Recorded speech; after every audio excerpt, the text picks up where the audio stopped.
Hi,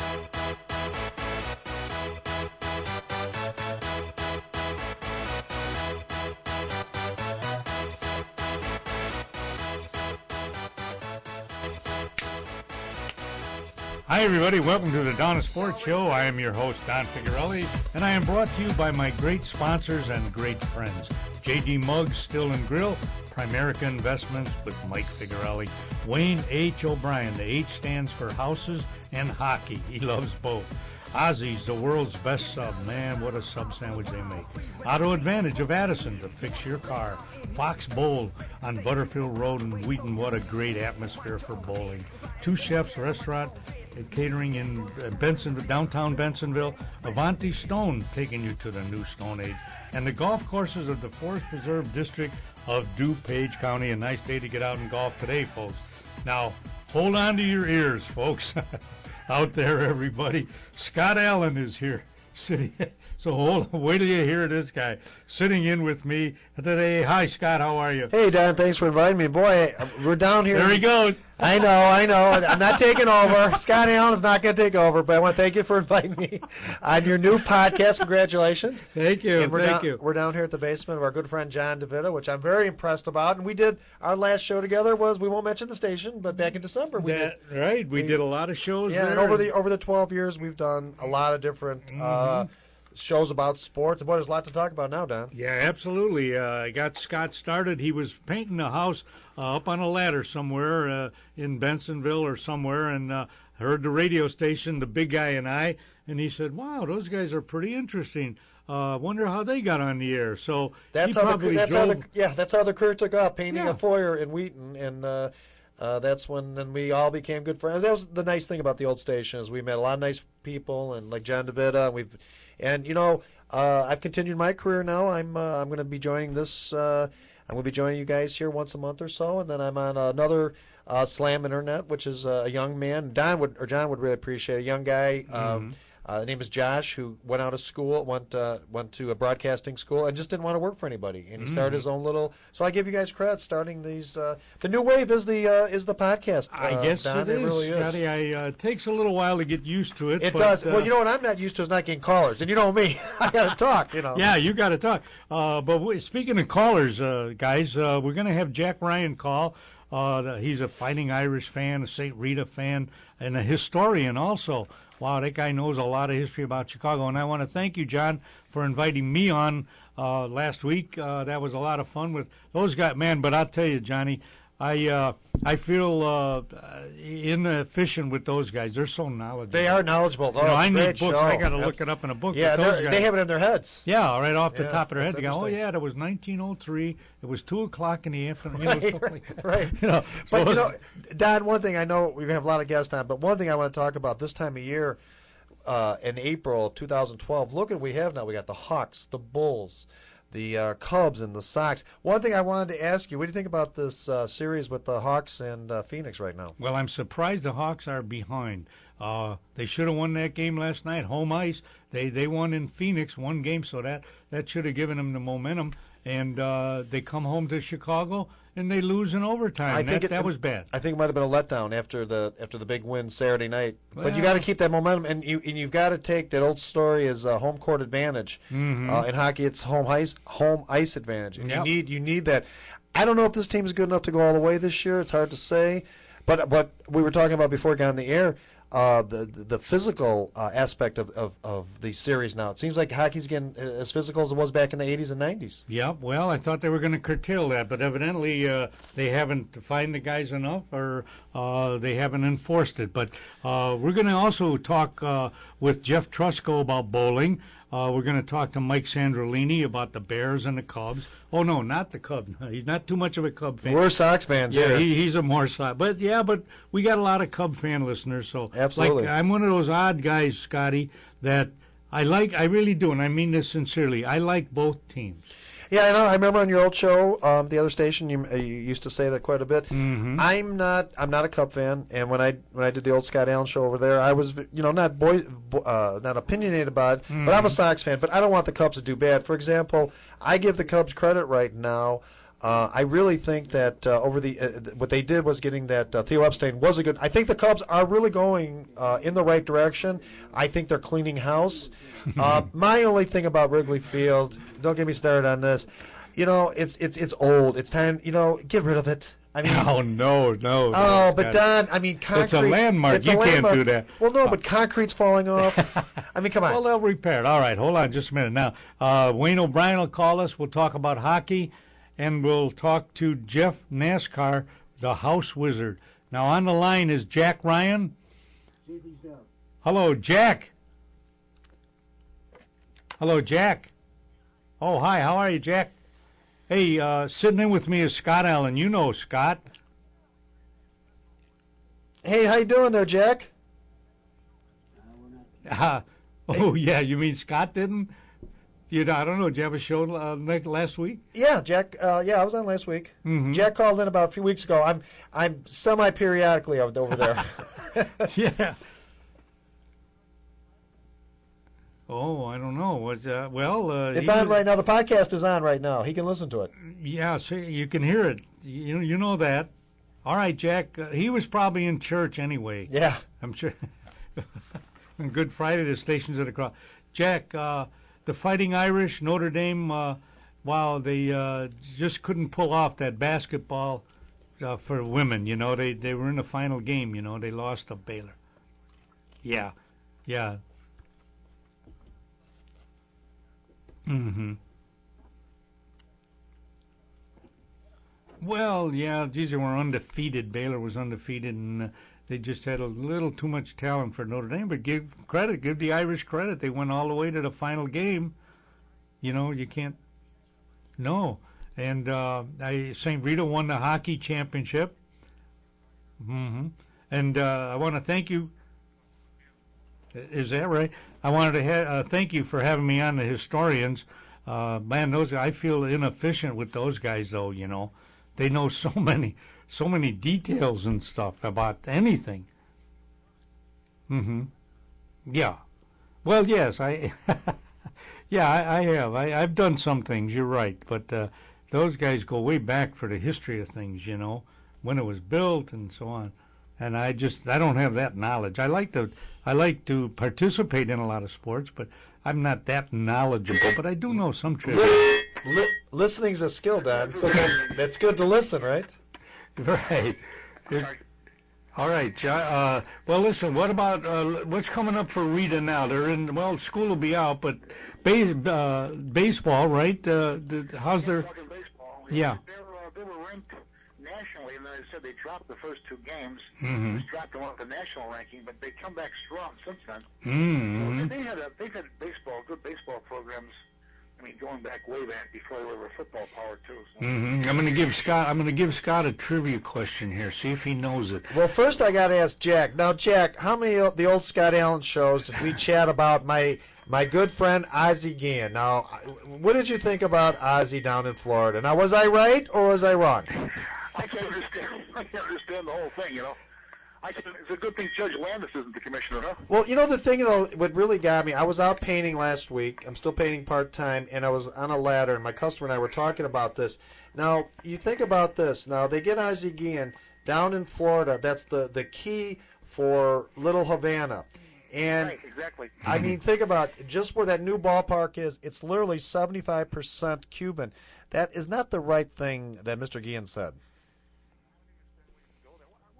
Are you interviewed for Time Magazine? Yeah, it's for Time Magazine, and I don't understand why that even. I mean, it was so silly when you think about it. You think now maybe he's grown up. I think after this last stunt, enough is enough. I mean, the new manager. I mean, they're spending that kind of money. And that's one thing you need is PR. You don't need, him just to go off like that. Well, he probably figured there's a lot of people who do like Fidel Castro. I'm sure there are people in Cuba, right?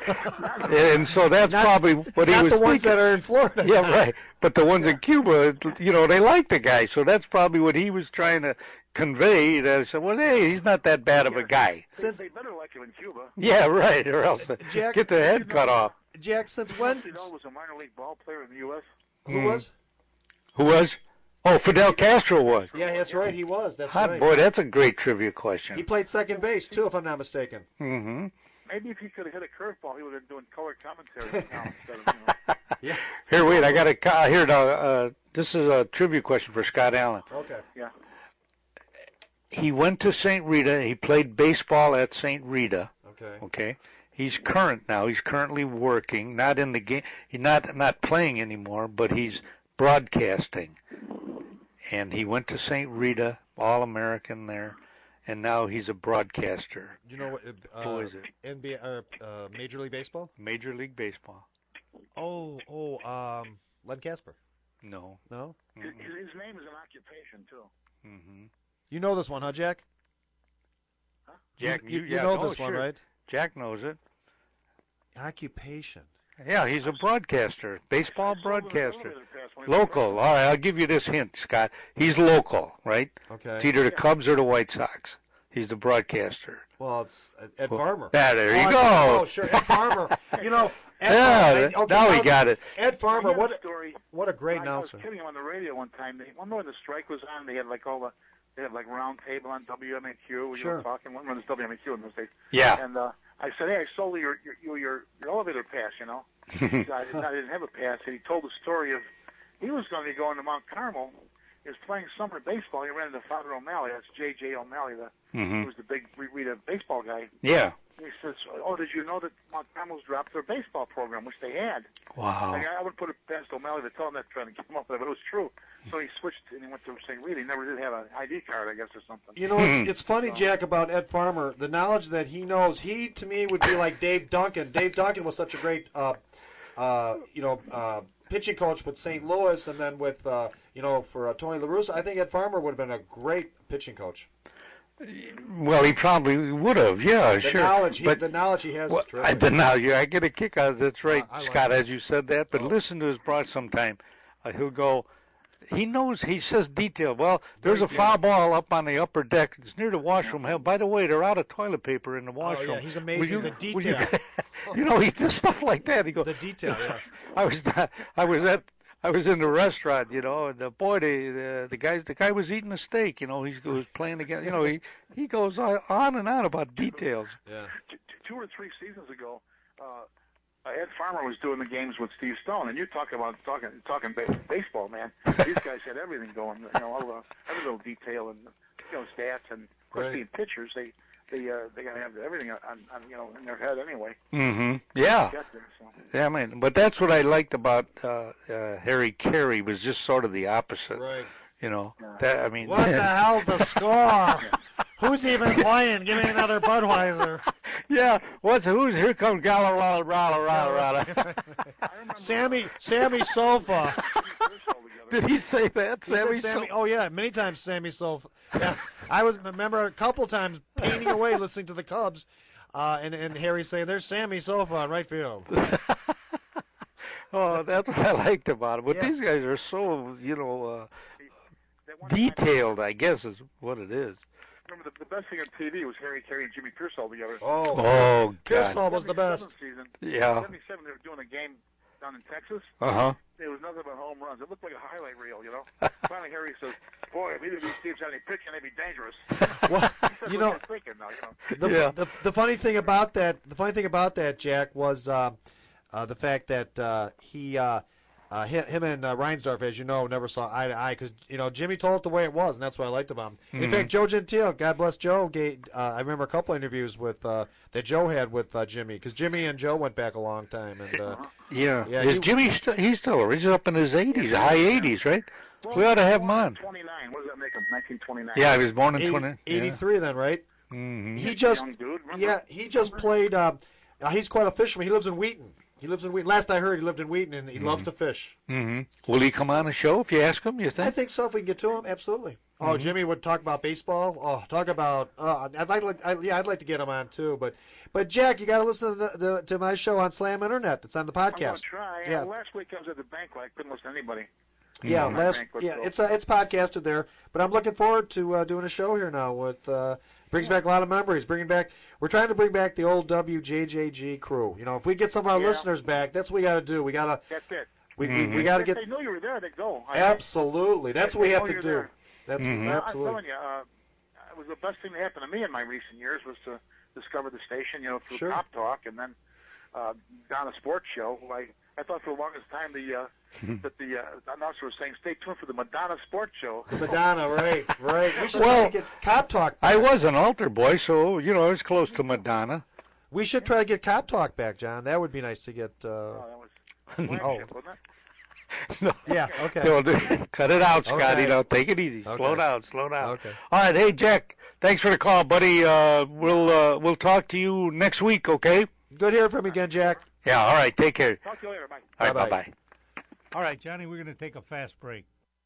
Hi, everybody. The Donna Sports here. Hey, you guys, it's time to get out and golf. The DuPage County Forest Preserve courses are open. Maple Meadows at 272 Addison Road in Wooddale. It's a links-type course that is in great shape and no trees to hit. That's what a links-type course is, not many trees. Oak Meadows at 900 North Wooddale Road in Addison is a traditional course with trees, beautiful flowers, and not many sand traps. And the price is reasonable. And get this, it has the longest bar in DuPage County for the 19th hole. And Green Meadows on 63rd and Westmont, a shorter course that is in great shape also. All of these courses are waiting for you at reasonable prices. Call Oak Meadows at 630-595. Primerica is one of the largest financial services marketing organizations in the nation, with approximately 95,000 licensed independent representatives. Primerica is an industry leader in financial services. I'm Mike Figarelli, an independent representative and senior vice president in the Bensonville area, and the company's goal is to help ordinary families prepare for their financial futures.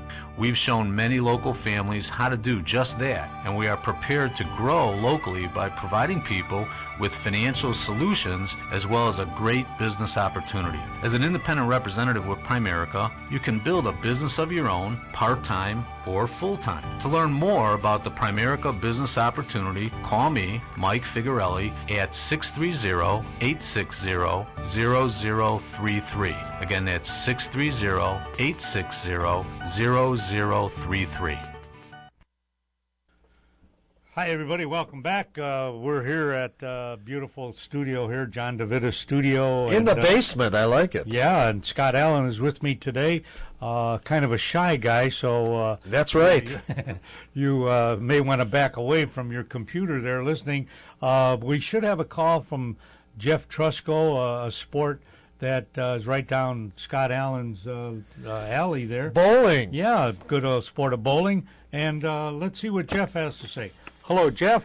Good morning, Don. Good morning. Scott Allen is sitting in with us here. Hey, Jeff. He's going to get an earful. Hey, Jeff. How you doing? I'm doing fine. How about that Tournament of Champions? How about that? Mm-hmm. I was not a big Sean Rash fan. I interviewed him about a year ago now, but I think he's matured. I think he's finally matured on the lanes, and I mean, he was a jerk. I mean, I know a lot of people at the PBA and very immature, but I think now he's a talented kid. He really He's a is. local, isn't he? Wheaton or Carroll Well, Stream no, or right now, something? now he's living in Montgomery. Oh, is that right? He's Yeah. from Alaska originally. Yeah. Is that right? Yeah. Oh, they bowl up in Alaska with what? Snowballs? Yeah. But...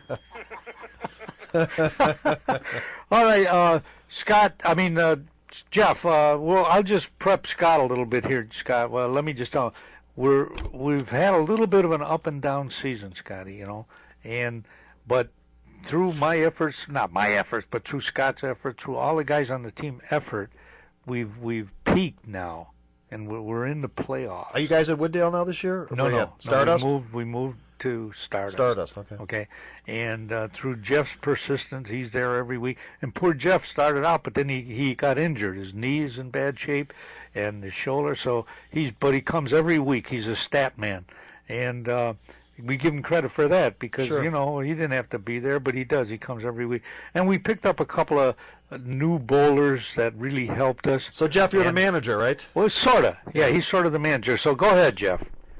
Well, it was an exciting night to end the fourth quarter of the season, and the Donna Sports was in first place. The two teams right behind us, Midland and Misfits, were 37 points won, 4 points behind us. And the thing of it is, I don't understand even now why I wasn't concerned about the team in third place. I was only concerned with the team that we were bowling against, and we had to win one game against the team we're bowling against, but I'm not thinking at all about the team that's tied with them for total points. They were bowling on the adjacent pair of lanes, and it wasn't until the second game where somebody says, hey, what about these guys? And then I paid attention, and we certainly had to not slip up and just go through the motions. We really had to try our best the entire night. Well, as they and Midland spotted us 2 marks, which is 19 pins, and we had the lead in the first game. The game was tied at the end of the 7th frame, but then they took the lead in the 8th frame and had a 3-mark lead going into the 10th frame. Only 3 marks, but despite the fact that Matt Quaranta finished the game with 3 strikes and Pete Spino finished the game with 4 strikes, Matt had a 202, Pete a 230. That was nowhere near what we needed to win this game, and Midland took the first game by 82 pins, and the whole team got a bunch of strikes in the last 2 frames. Okay, so that shifted the momentum now, Scott. From all we had to do was win. Now we're going. Hey, are you guys doing quarters or halves? Quarters. Yeah. So now the pressure went to us because we had to win 2 games on top of it. Because, like he said, the guys in third were winning every game. Okay, go ahead, Jeff. Yeah, it's not that we had to beat one team; we had to beat 2 teams. And as I say, the team in third place, Misfits, they were adjacent to us, and they had won the first game by, I think, about 13 pins, and then they had won the second game by about 18 pins. So we really have to bear down. And winning that first game for Midland were Siobhan Hopkins had a 212, Mike Witten a 242, and Ryan Davies a 237. So it's no surprise that we lost by as much as we did. These are real fine bowlers on the team. But there's another game coming. And the Donna Sports started out with a good leadoff lady in Jean Shrilla. She had put together a double to begin and 4 strikes in the middle of the game. However, she got stuck by a baby split in the 9th frame and a railroad in the 10th. However, she did wind up with a 212. And Don Figarelli, the very one sitting right there. He had the only clean game for our team this night. He put together 3 strikes in the 8th, 9th, and 10th frame.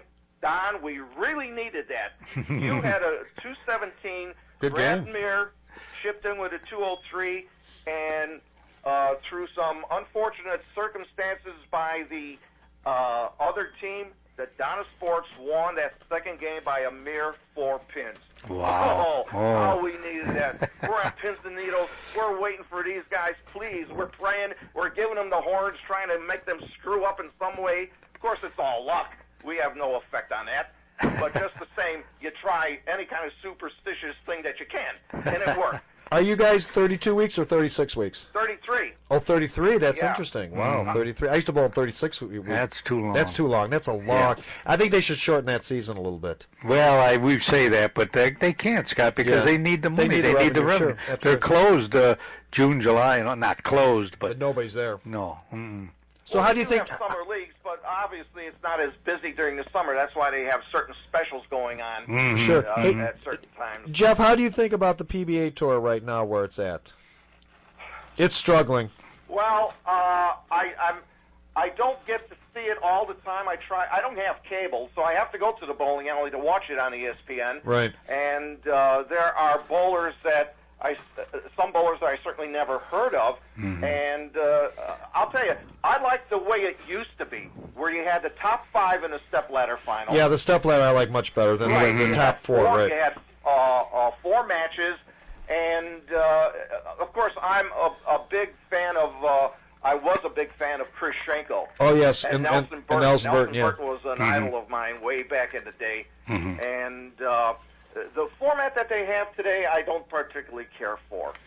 Well, sometimes you see these tournaments where all of them are bowling at the same time, and a man with the low score sits out. And then it's the 3 against each other, and then the low man sits out, and then you got the final two.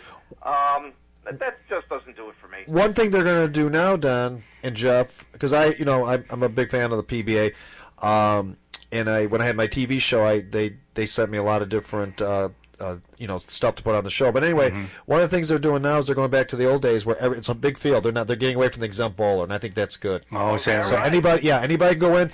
I think that's going to bring back the game. I think that hurt the game in 2000, 2001 when the guys from Microsoft took over and they wanted the top 50, 60 bowlers. I talked to a lot of the bowlers, Brian Voss, Pete Weber, Sean Rash, and they all said they want to go back to the old format.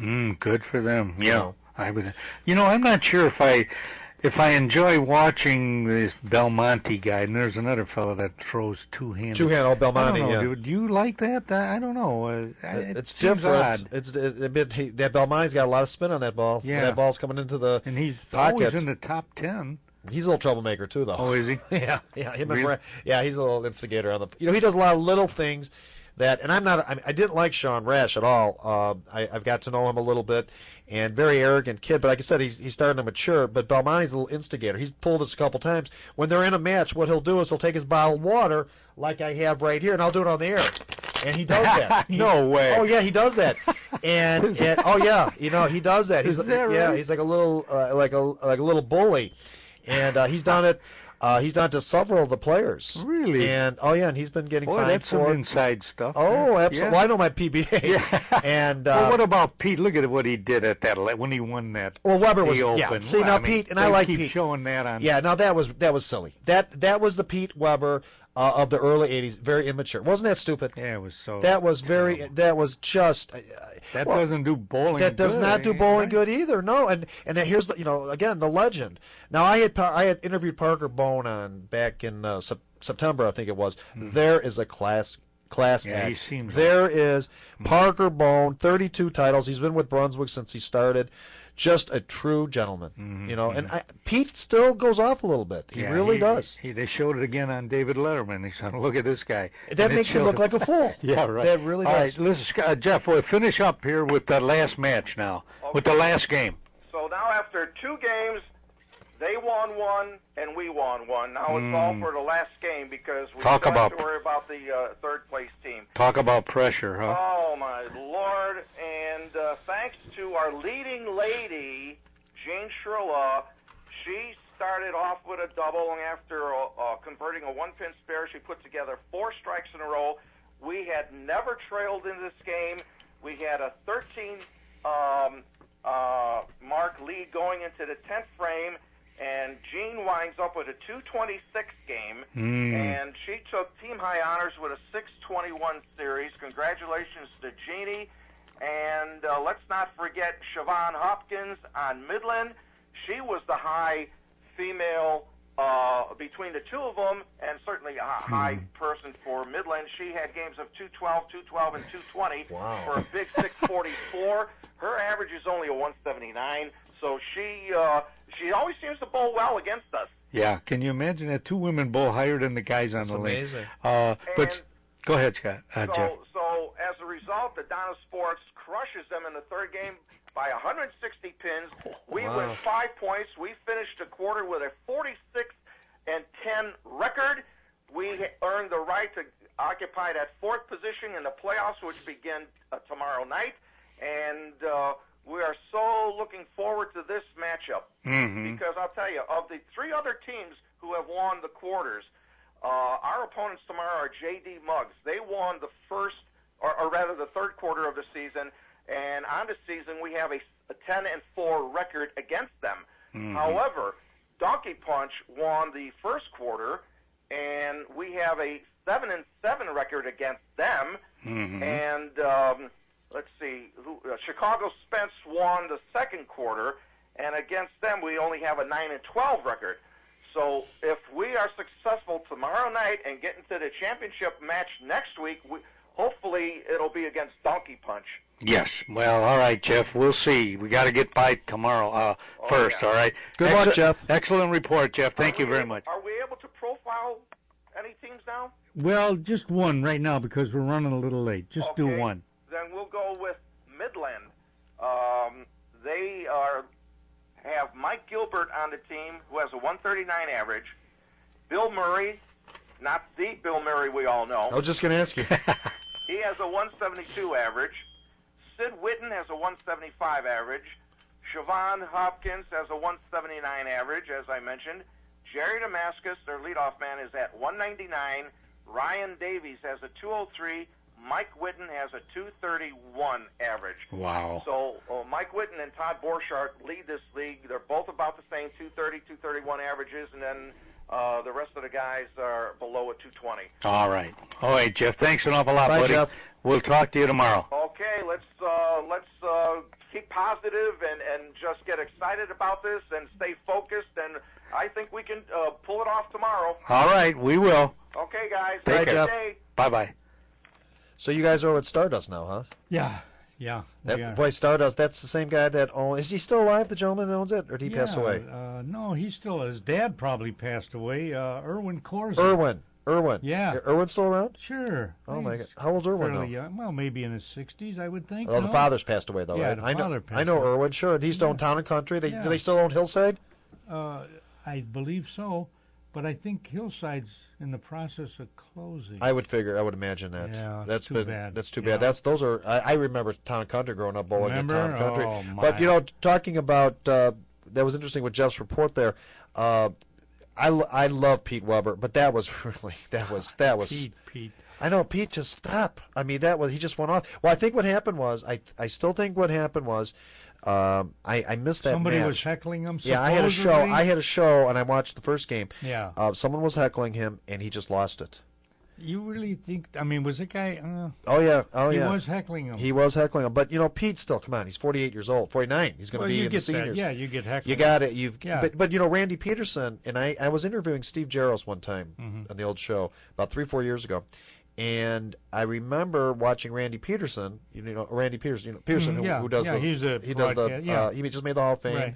He just not only did he make the Hall of Fame, but he does the color commentary for ESPN. He's very good. Yeah. But he went off. He did. He was in. This was about, I want to say 4 years ago. I think it was the U.S. Open or the Masters. Yeah. And he went off like that. He did. Yeah. And I thought that was really bad. And I brought up to Steve. Jaros. And of course, Steve didn't want to say anything negative, but I thought that was really wrong. Yeah. But yeah, getting back to Belmonte. Oh yeah, you know that he did that? Oh yes. Oh, I didn't he did it against Brad Angelo in an Open not too long ago. Is that right? Yeah, and he does that. Oh, he's he's Australian. Little things like that. Hey, yeah. I heard that. Well, I was down watching him. Well, maybe he just grabbed the. Oh no! He did more than once, and it was funny because I was at the doubles championship in Chicago last May, and he did the same thing, and it's on all over. It's viral on ESPN, and Sean Rash went after Belmonte too. So I mean, it's those little things in that sport, but you've got to be professional, like anything else. But you got to Pete, overlook those things. but Pete going off like that was was a little needling, Yeah, Pete going off like that was silly. All right, we're going to take a fast break, folks. We'll be right back.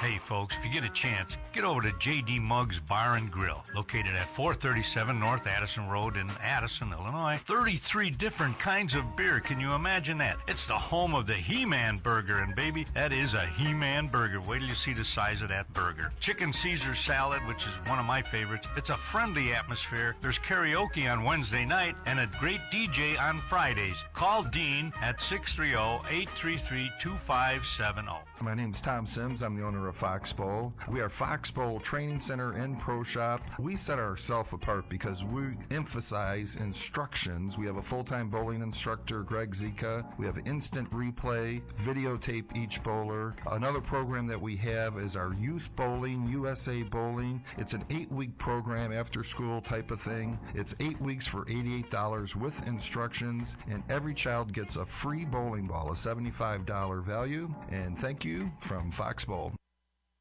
Hi, everybody. Welcome back. Don Figuarelli here, sitting here at the beautiful studio, John DeVita studio, and my guest for today, my guest DJ is Scott Allen. Hello, Scott. Hi again, Don. We've done. I was thinking about. We've done probably, I'd say 20 shows together over the years, haven't we? Wow, that many. I'd say, yeah. And then I filled in for your show quite a few times. Yeah, When you used to be on Saturdays from 12 to 12:30. Yeah, you're absolutely Or 12 right. to 1 with the big guy. Yeah, with Michael, the big guy. And then you went 10 10:30 on Tuesdays. Yeah, you're right. We switched over. But we're here now from 12 to 11 to 12 on the big show here. And Mike Sandrolini is on the line. Hello. Did we lose Mike? Yeah, he hung up. Oh, okay. Hey, Don, speaking about that, the White Sox, what do you think about the White Sox this year?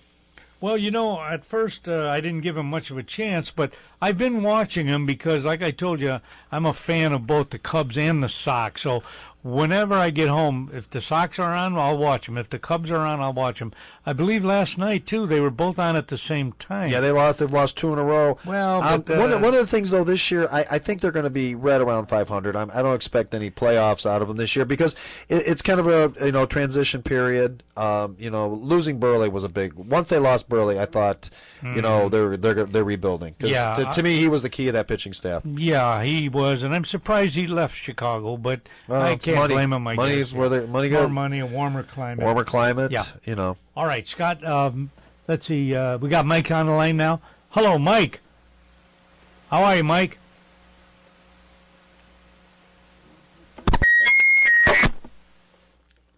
I can't hear him, Johnny. Well, I pick up your phone. Hello, Mike. Yes. Oh yeah, we got you now. How you doing? Okay. Scott Allen's sitting in with me today, Mike. You remember Scott, don't you? Sure. Hi, Mike. How are you? Nice hearing from you. He's a big Sox fan like you are. He doesn't think the Sox are going to go much over 500, but I don't know. I may challenge that a little bit because I've been watching them. They've lost 2 games here, but they could have won them easily. So, I think their pitching's going to be pretty good, to be honest with you. Yeah, I think their pitching will hold up, particularly the bullpen. I mean, that game a couple of days ago was really kind of a when it happens, you go into like a 4-1 or 4-2 lead, and then the closer, Mm-hmm. then pretty much lights out up to this point. Gave up a couple of home runs, and well, are you talking about when Diaz dropped that ball, though, Mike? Pardon me? When Diaz dropped that ball in the 9th inning? Yeah, I didn't see that. Yeah, one. Diaz. That's how that whole nightmare started. Diaz had I don't know. He just was not thinking. He just dropped one, and then the roof collapsed. So that was kind of a situation. But it's interesting when you think about those Sox this year, Don. Also, is I think that there's less pressure now that the goofy guy that Guillen's finally left, and I think that Kenny Williams now has more control. And but my only question about Robin Ventura is they really didn't, and I think he'll learn on the job. But they really didn't have any candidates. All of a sudden, they just gave him the job. Can you hear us, Mike? Yes. I was just what your thoughts were on that.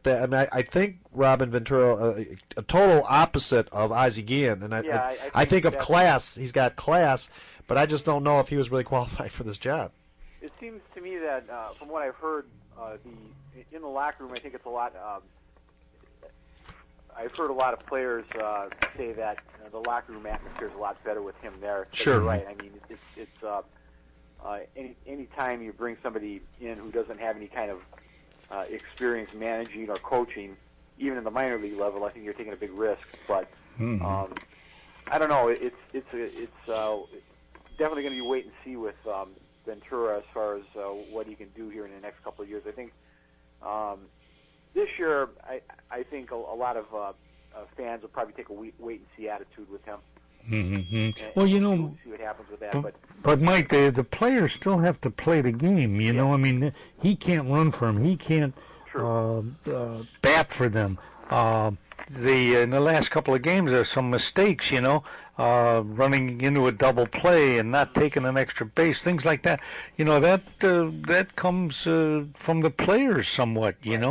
I mean, unless he puts a hit and run on and they don't do it, then it's up to the players to make the game, so to speak. They're the ones playing. But what direction are they going in? Are they rebuilding, or they really think they have a legitimate shot at the division this year? I don't know. I think that they're really for them to say that they have a legitimate shot at the division. That's wishful thinking at this point. Right. They don't. They can't compete against Detroit. They are kind of stuck between a rock and a hard place whether or not they're going to. I think they're trying to rebuild on the fly, but I don't know how well the minor league system is stocked. I think it's probably not as stocked as they wanted to want it to be right now. But then again, over the last few years, Kenny's traded a lot of prospects away too. So, but on the flip side of that, I think it looks like the Sox have some good young arms in the bullpen at this point, and where I think it's really going to, as far as the rest of the season goes, it's really going to depend on, I think, if their hitting comes around. Right now, I think you've got 3 automatic outs in the lineup. You've got Gordon Beckham, and then you've got why Robin Ventura is putting Brett Morrell at this point in the number 2 spot is beyond me. Well, that's terrible. I know that. I don't understand that. And Brett, he's another automatic out right now. Brett Morrell is not a starting third baseman in the major leagues. You talk about a hole. Who's the other one? Adam, my buddy Adam Dunn. Oh my gosh. Adam Cione, he's going back to his old ways after. 179 batting average, 1 home run, 3 RBIs as we speak. Well, it's early in the season, fellas. You can't. No, Dunn's done. I mean, Dunn is done. I really think that at this point, Gordon Beckham needs to go down to the minor leagues. You know, he's a fabulous glove man. There's no doubt about it. But I don't know what. There's something mentally wrong. He's got to work on his swing, or he's there's something mentally he's just in some kind of a funk right now. And boy, he sure looked good when he first came up. He sure did. He definitely needs. Yeah, he definitely needs to go to the minors for at least 3 weeks and try to get that timing down or something, because he's an automatic out. He just looks miserable up there. Yeah, but I doubt if that's ever going to come about. He won't. Not his stats. Not at his stats right now. All right, Mike, listen, buddy, we got some calls lined up, okay? Take care, Mike. So thanks an awful lot. Oh, yeah, just one thing, Carmen, Mike, I wanted to tell you. There's a friend of mine, as a matter of fact, my neighbor's brother, okay? And I want you to listen for this name. He's trying out with the Bears today, I believe it is, okay? And he may come up in the draft. He's a terrific linebacker. So he may not be with the Bears because they're pretty well set with linebackers. That's what Lovey told him. But someone else might pick him up. His name is Carmen Messina, and he went to the same college that Urlacher went to, New Mexico, and he led the conference in tackles and interceptions. So the Bears are going to pass him up, but look for Carmen Messina to get picked up. Is he from Addison? Yeah, he's from Addison. Okay. He went to Addison Trail High School. So just if you get a chance, listen for that. All right, Okay. Mike. Bye. Thanks an awful lot. Mike. Okay. Bye now. All right, we're going to take a fast break, folks. We'll be right back. Hi, everybody. This is Don Figuerelli of Don Sports talking about Wayne Houses O'Brien. For all your real estate needs, call Wayne Houses O'Brien. Yes, the H stands for houses. At 630-235-5880 or visit his website at flyingrealtor@yahoo.com. That's right. He's a pilot. He'll take a picture of your home from the sky. Whether you're buying or selling, call Wayne at 630-235-5880. He has residential, commercial, and investment properties. He is honest, hardworking, and friendly. Those are all the traits you want in a realtor. He loves hockey and he loves to fly. Again, call Wayne Houses O'Brien at 630-235-5880 or visit him on his website at flyingrealtor@yahoo.com. Hi, everybody. I'm here with Ralph Venturini from Ozzy's, the world's best subs, at Wolf and Grand in Melrose Park. Hi, Ralph. Ralph, tell the folks a little bit about the history of Ozzy's. Well, I'll tell you what. It started in 1971. It was a little grocery store, and my father decided that it came up for sale, and he decided that he would take advantage and go ahead and buy this little business and take a whirl at it. Mm-hmm. And it was just a tiny little 800 square foot space, and him and my mom ran it, and they learned it. And all right, give me the ingredients of your great Italian subs. Well, I'll tell you, the Italian has 3 kinds of meat. We put provolone cheese on it, Italian dressing, lettuce and tomatoes, and if you like, you can add pickles, onions, and peppers, and let me tell you, this sandwich is excellent. Come on, folks, get out to Ozzy's at Wolf and Grand. Open 24 hours. Give them a call at 847-455-0845. Jeff.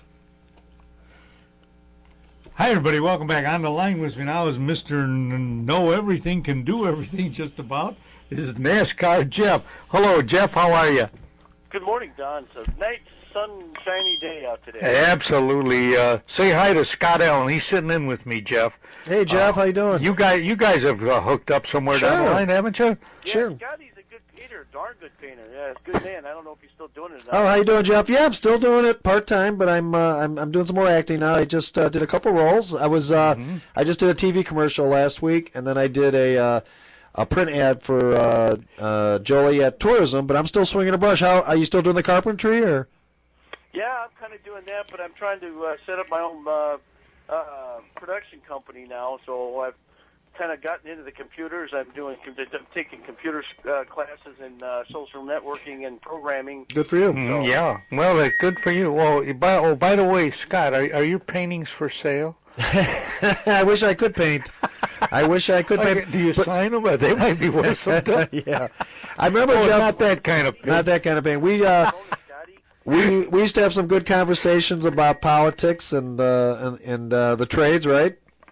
Yeah, we're going way back. Yeah, well, all right. We're not going to get into politics because it's a sports show. Scotty, show. Once he gets off on that, look out, But we're going to... I know. I don't want to rock his boat. Right.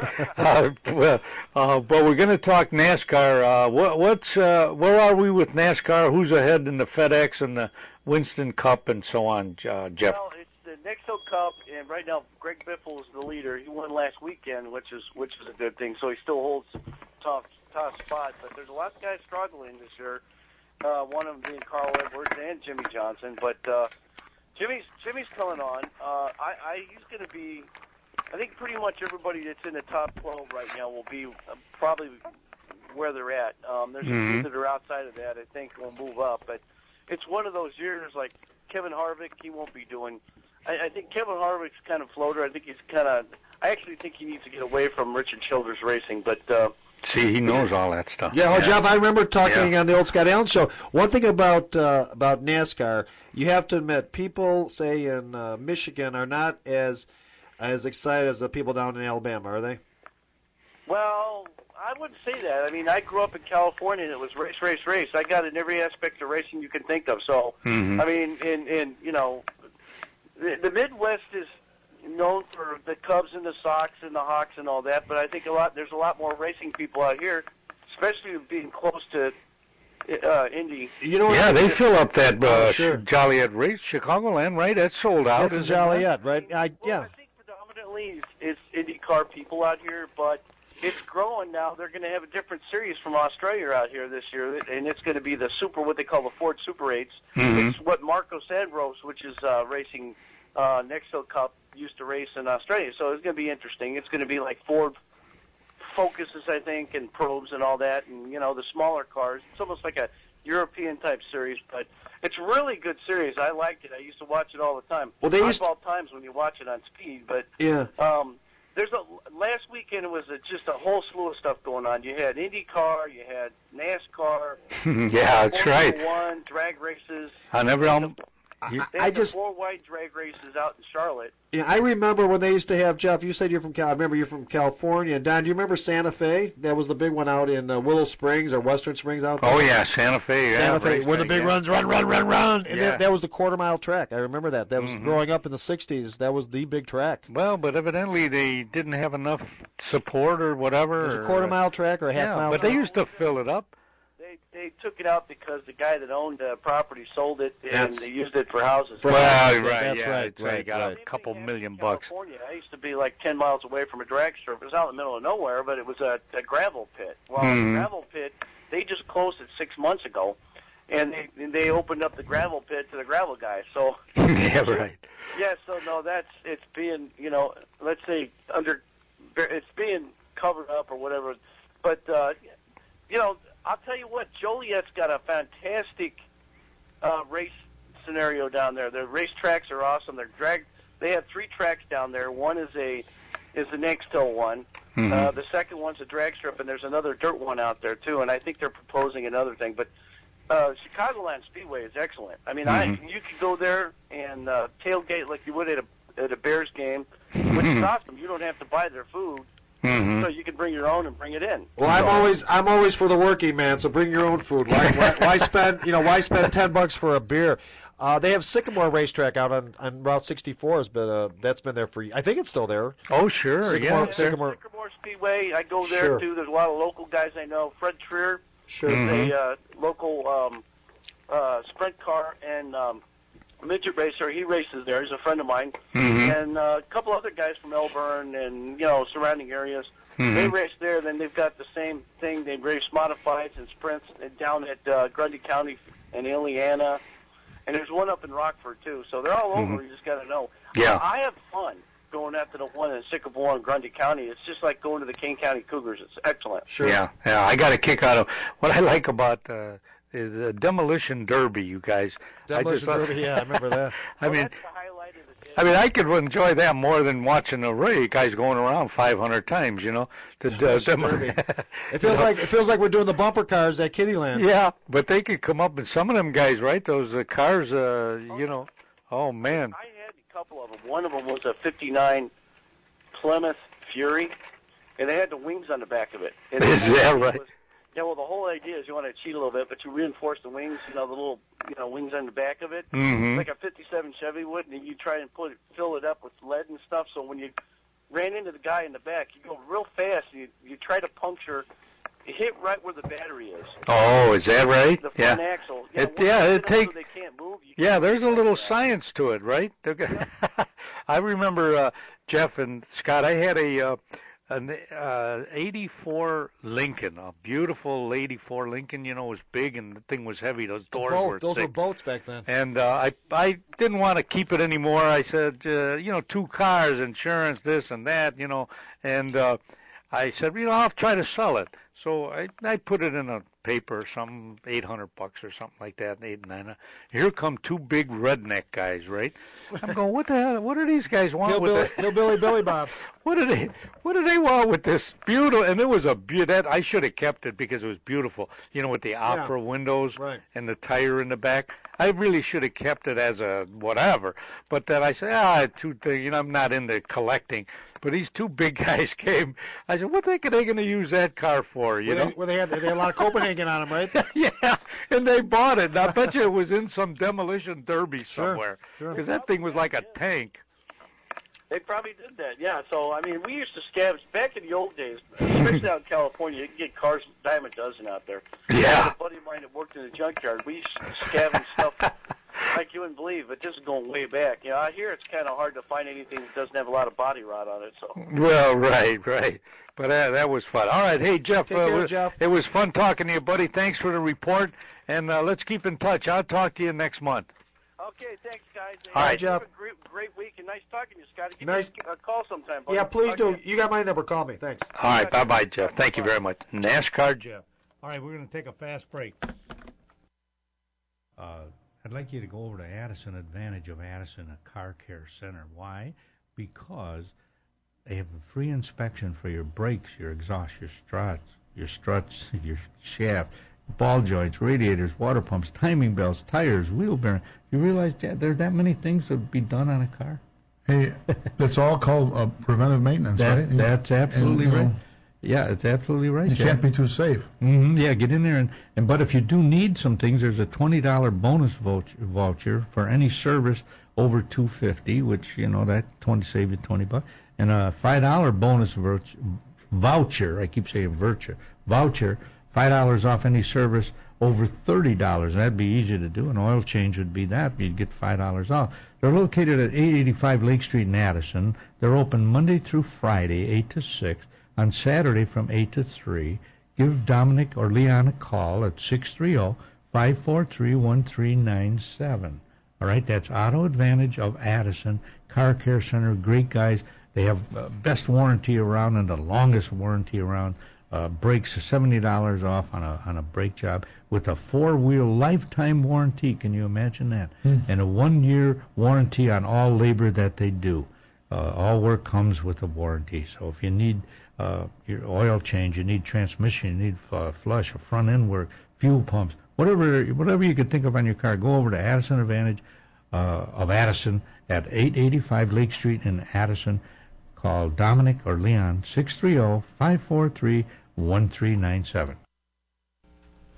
Hi, everybody. Welcome back. Don Figuarelli here to Donna Sports. Sitting in with me is Scott Allen. Scott, I'm going to read this for the folks. Keith Magnuson, interesting. Oh, no. Well, nice going, Scott. Oh, nice. Oh, did I give it away? I'm sorry, Don. He was I was a big fan of his. Follow my lead, son. Follow my lead. I'm sorry. Take it easy. All right. So we'll forget that. Well, no, we can still read it. No. We'll come back to that. All right, now I'm going to read this, Scott. I will not mention the name. Don't mention the name, because that's what, as people are listening, they can follow along with it. Then at the end, I'll tell them who it was. All right? Now, this is for our younger viewers, younger listeners, actually. I like to do that. Some guys don't know the older guys, but the young guys like the young guys, all right?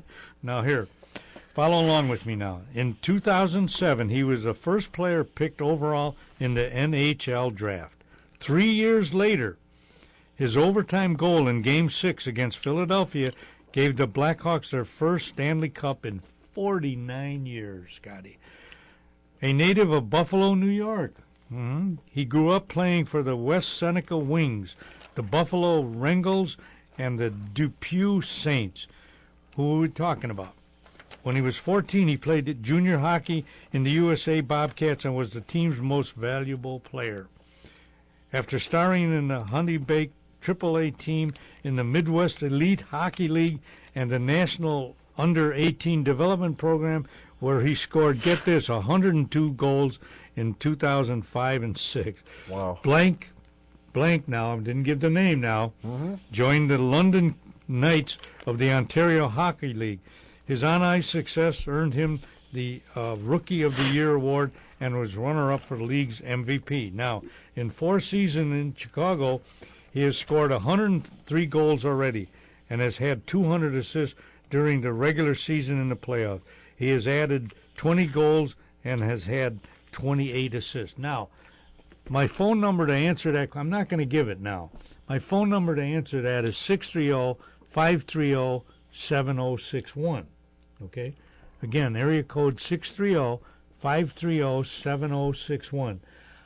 If you know the answer to that and you call me at that number, I'll give you a T-shirt. Okay? But it's not the number here. That's my personal number. So as dial it up, as I used to say. Right? As you folks are listening to this, I just described what this fella did. If you know who it is... Can I give one more hint? Yeah, go ahead. He's from Buffalo, New York. Right. Okay. And he got in trouble the first summer that he was in with the Hawks. Oh, good. Those are not just a typical young kid. Yeah. Got a little trouble. Those are all hints on who I'm talking about. If you know that, give me a call, 630-530-7061. And if you answer it, I'll get a T-shirt to you somehow. All right. One more caller. Wayne H. O'Brien. Wayne H. O'Brien. Hello. Hello, Wayne. I don't know. You can't hear what I was talking about, Wayne, because we're recording, okay? Right. But I gave a synopsis on a player with the. Well, I'll tell you, it's with the Blackhawks, and but I didn't give his name, okay? So if you when you hear this in a week or so, when you hear it, tell your son, your kids or something. If they answer that question, they can call me at 630-530-7061. I'll give them a free T-shirt. Oh, okay. All right. So he's on the Blackhawks now, but I'm not going to give his name. But I did give some of stats on what he's doing. Okay. Okay. All right. So sitting in with me is Scott Allen, Wayne. Hi, Wayne. How are you? You remember Scott? Yeah. Yeah. He's kind of a hockey guy. Sure. Are you not, Scott? Oh, absolutely. In fact, we're one of the things I was going to mention. I know you're a Bruins fan, if I'm not mistaken, right?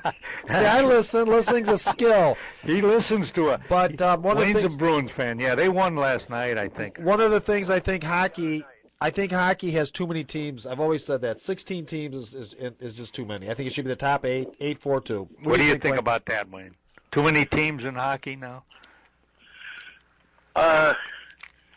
I didn't hear the last sentence. Well, he thinks there's too many teams, which probably is. Now, what are they doing playing hockey down in Arizona? It's warm down there, but they're trying to. That franchise is in trouble. It's all money. I mean, 32 teams. The NHL makes more money than if there's 16 teams. Yeah, that's true. Scotty, you know that. Everything's money. It's all about money, but still 16 teams. I mean, you're playing hockey in June. It starts, normal season starts Labor Day, and you're playing the Stanley Cup Finals at the middle of June. It's just too long. Well, you think so, but a lot of people maybe don't, right, Wayne? You know, I mean, it's like... Yeah, they used to have the top 8 teams to play instead of 16. Right. You know. Yeah. Well, that's with all these sports. It's way too many playoff games. What is the one seed playing the 8th for? I mean, 90% of the time, the better team wins. So they're just going through the motions. Now, I heard just the other day. I'm still doing another show, and the producer was telling me, I don't know if it's true or not, that they want to increase hockey now to 32 teams. Did you hear anything about that, Wayne? Well, there's 32 teams. Yeah. There is 32 There's already. 32. Oh, I'm sorry. There's 32 teams now. They want to add 2 more to 34. That's what he told me. Oh, brother. I don't know if that's true or not. That's ridiculous. That's way too many. Yeah. When there was 12 or 16 teams, then it was still good. You know. It was really, but it's all money. I mean, the more teams, the more everybody makes. You know. Mm-hmm. Yeah, right. If one doesn't make it, the other team makes up for it. So why not try it? Boy, the Hawks sure could have used Niami last night. Oh, right, absolutely. I said that a long time ago when they traded him and they couldn't hold him for some. But I don't know about that. They could have got the money somewhere. It was only a $50,000 difference or something. That was a mistake that's going to go back and haunt them. They should have kept him, absolutely. Right. They could. He was like a spider back there. Mm-hmm. There's salary caps, you know, on the team, and that you got Tay, Sharp, Kane, and Hossa, and you know, they got to pay them good money too. Yeah, but Wayne, your key guy, you know, you play hockey. Your key guy is the goalie, right? That's got to be 60-70% of the team. So it's like the quarterback in football. Yeah, I mean, even if you let a winger go, if they let Hossa go or something, I mean it's bad. But the goalie is there yet, you know. Yeah, that was one bad decision by the general manager. Well, and, right, yeah. Other than that, he's made good decisions. Yeah, that was one that just got by him, and that's going to happen in the course of a sports season. It's going to happen. But Wayne, you know, Wayne still plays hockey. He's 69 years old. You're the Gordie Howe of you're the Gordie Howe of real estate, right? See how I threw that one in there? The Bobby Orr of real estate. Yeah, that's right. Yeah, the greatest defensive hockey player of all time. I believe he was voted that. Did Bobby Orr come in when he was 16? No, you couldn't get in the league at 16. So it was 18. Yeah, he's at least 18. Yeah. Mm-hmm. What a great player. What do you think about that? Did you watch a game last night? Yes. Yeah, I did. Oh, absolutely. Yeah. Hossa? Oh, that was terrible. That was terrible. The shot was terrible. He did it when none of the 3 linesmen or referee was looking. Yeah, that's right. He got away with it. But he's got to get... The NHL will get at him today. Oh, yeah, he'll be suspended. That was, geez, man, what a hit. By Torres, right? The one by Torres? Yeah. Yeah, now, right there, with that type of hit, you're done for the year, period. End of story. Mm-hmm. You're done. Mm-hmm. And then find him next year. Something like that, Wayne, you've got to take that, you got to take that by the hands. You find him and then give him, not only do you suspend him this season, you make it where it hurts him in the pocket, $100,000. There's no reason for that. That's a bad guy. He's done this more than once. Yeah, there are some guys in the league that want to give injuries to the top players of other teams directly. Well, yeah, because they knock them out, they'll win the game, maybe. But it's exactly what happened last night. Which is unfortunate. Half a dozen guys that would do that. Yeah. Well, it's sort of the nature of the sport in a way. You look at football; they're paying guys to knock a guy out of the game and stuff like that. It's just such a violent game, And well, it's a violent game. It's a contact sport. Right. This what happened last night doesn't come under contact. No, you're right, Wayne. Well, yeah, they That's gotta a have thug. That's a thug. Yeah, they got to have certain rules, and that was a definite violation of it. You don't leave your feet and whack the guy in the head. All right, Wayne. Hey, buddy. Thanks for the call, and really appreciate it. And bye, Wayne. Go Hawks and go Bruins. All right. Well, let me tell you one more thing. Go ahead. My grandson played in his second game, and he got 3 goals and 2 assists. Whoa! Only 5 years old, Scotty. Wow, that's fantastic. Kid is terrific. Was that Pee Wee? Was that Pee Wee? Yeah, that was. Yeah, that's a little Pee Wee. Pee Wee or they Bantam. call it. Bantam. Bantam or something. The youngest. Well, tell him we said we'll get him on the show. We'll interview him, Wayne. Bye-bye, Wayne. Tell him he's got to come on the show so I can talk to him. Okay. All right. Take care, Wayne. Bye-bye now. Yeah, all right. Hey, that wraps up the show, folks. Scotty, thanks for listening. Thanks for having me, Don. Not listening. Did you listen a little bit? We I was calmed listening. you down a little bit. I calmed, yes. Yeah, you I did take over the show. Did you notice? You were pretty good today. Thanks a lot to our callers and our sponsors and John DeVitt on the board. Talk to you later. Bye, everybody.